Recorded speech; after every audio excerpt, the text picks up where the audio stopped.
Welcome back to another technical deep dive here in the debug zone.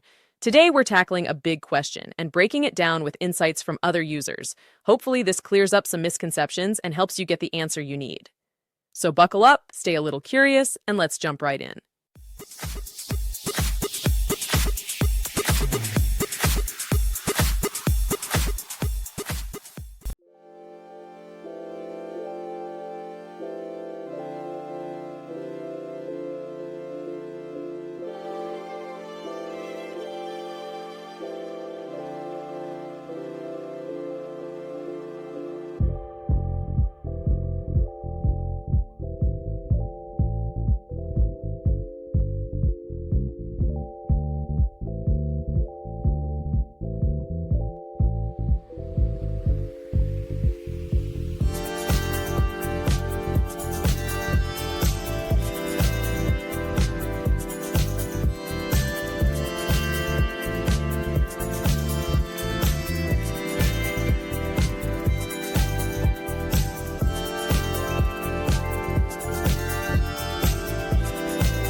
And that's a wrap. I hope you found the answer you were looking for. If you did, take a second to hit that subscribe button. It really helps out. And let me know in the comments which solution worked best for you. See you next time in the debug zone.